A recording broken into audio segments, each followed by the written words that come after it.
A month after the presidential election, I wrote him a letter. I said, Howard Dean has announced that he's not going to run for DNC chair. Howard is probably the most successful DNC chair in history if you look at who was in office when he came in, who was in office when he left 4 years later at every level, state, federal, local, across the country.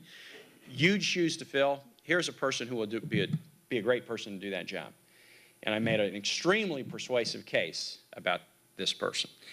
And then the president had David Plouffe call me 10 days later and say, that's a good person, but the president says you have to do this job. So I was not at all persuasive. They said, you've got to do this job. I said, yeah, but I'm governor. It's a challenging time to be governor right now. I mean, I'm really wrestling with, in the last year of the single 4-year term that you get in Virginia, I got plenty to do. But the president reached out and really shared what it was that he wanted to see the DNC do. I have not been a Washington guy. I've not been involved in national politics. I've been deeply involved in state politics and in this president's race. But as I heard the vision that he had for the DNC and for our party generally, I got very, very excited. And I said yes because you're supposed to say yes to the president, but I said yes with enthusiasm because as we talked about what the DNC could do, I realized, okay, this is going to be really exciting. So what does the DNC do? The DNC is doing 3 things right now. And those 3 things are, 2 of them are kind of unique to this president in this moment.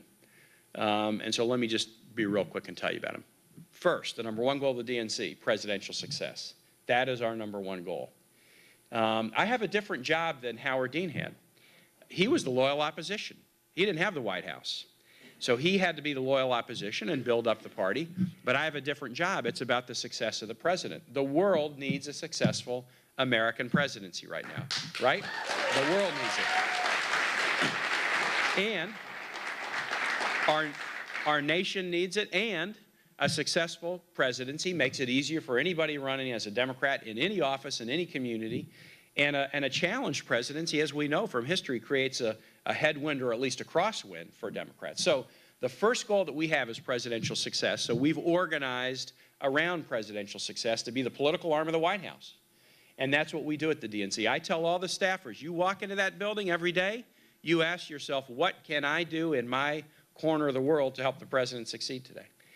And I think you will all agree that in the toughest economy since the 1930s, what we've seen in this president has been the seeds of a very transformative presidency. And let me just give you a couple of highlights that matter a lot to me. Health insurance for poor kids. President Bush vetoed the S-chip bill twice, which was health insurance for poor kids, within 2 weeks after coming in. This bill had been passed by the Congress, signed by the president. 11 million children in this country, or low-income kids, have health insurance who wouldn't have had it if that had not happened. And for us who are governors, who are worried about health care issues, hugely important. Equal pay for women. The Lilly Ledbetter Pay Act, which had been a dream of Congress and people for a long time but kept getting tripped up in courts or in Congress, has been passed, is signed. Now women are guaranteed by law equal pay for equal work. It was way overdue, but that's been done. That's in the rearview mirror. That's the law.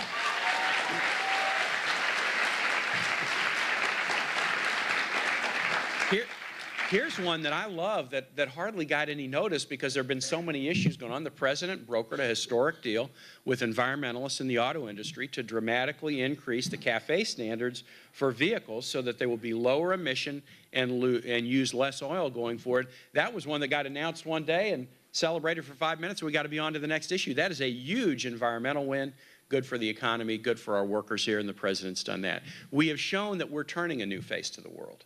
This is, in some ways, is one of the ones that matters the most to me. Having spent time abroad, having watched, frankly, our relations with the world get torn, even nations that we're friends with, it is so good to see America back, and America back understanding that strength is a function of 3 things. Military strength, absolutely. I have a son who's training to be a Marine officer. I believe deeply that military strength is part of it. But we also have to have diplomatic strength, which we had let atrophy, and most importantly, we got to have the strength of the moral example.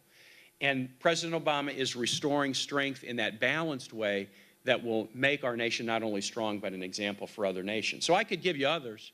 Obviously in Virginia, I'll tell you, I'm wrestling with a tough budget.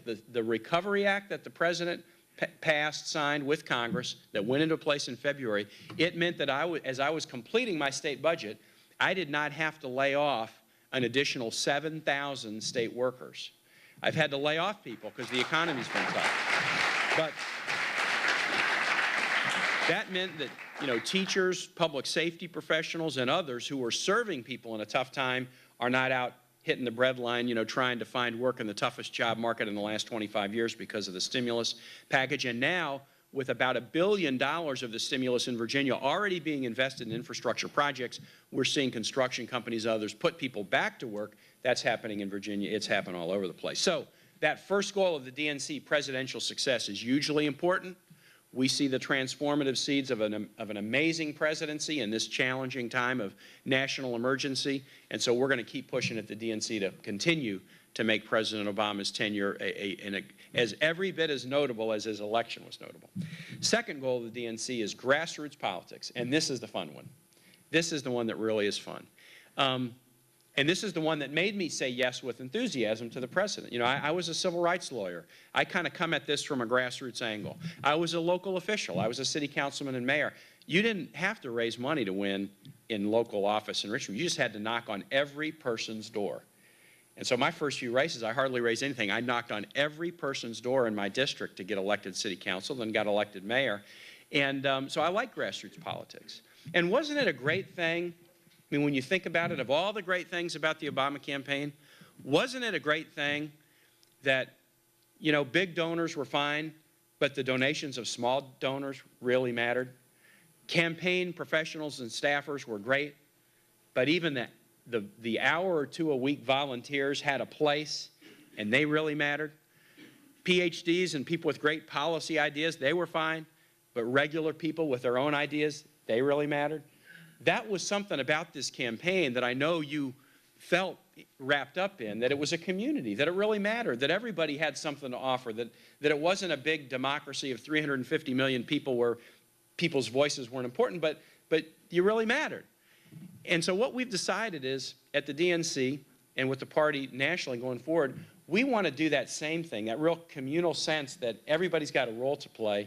And we want to organize it not just around an election on a day for a great candidate, but we want to organize it around policy wins. We want to organize it around changing the healthcare system in this country to bring costs down for families and businesses and make sure that all can find coverage. We want to organize it around tackling climate change and a better energy future for this country so that we can be leaders in the world in alternative energy and do the right thing by the economy and the environment in doing so. We want to organize people around an education system that is, again, the best in the world.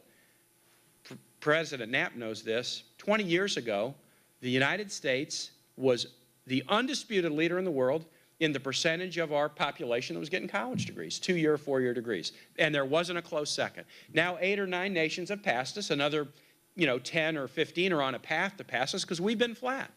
So we got to do something different if we're going to reclaim best in the world. And so that's what Organizing for America is about. Organizing for America. The largest department at the DNC is the department that did not exist when I walked in the door 6 months ago. It's now the largest. And what Organizing for America is doing is we are putting grassroots organizers in every state, got them in 38 states now, we'll have them in 50 states within the next month or two. And we are charging these organizers, together with their colleagues at the DNC office in Richmond, to energize and engage American citizens around policy wins, to make these big things happen, to help the president achieve what he campaigned on, to find these paths forward on issues that have just created inertia in Washington for such a long time. And this is very, very exciting, very, very exciting. As I travel around the country, everywhere I go, I talk to OFA activists, neighborhood activists who are doing neighborhood canvases or house parties or public service events around health care. And I find this to be a very, very compelling model. It's an experiment. It's not been done at the DNC or the RNC before. It's kind of audacious to think, gosh, can we run a grassroots movement out of an inside the beltway kind of group like the DNC? And the answer is, it may be audacious, but it's not as audacious as a guy like Barack Obama thinking he could be president of the United States. We can do this.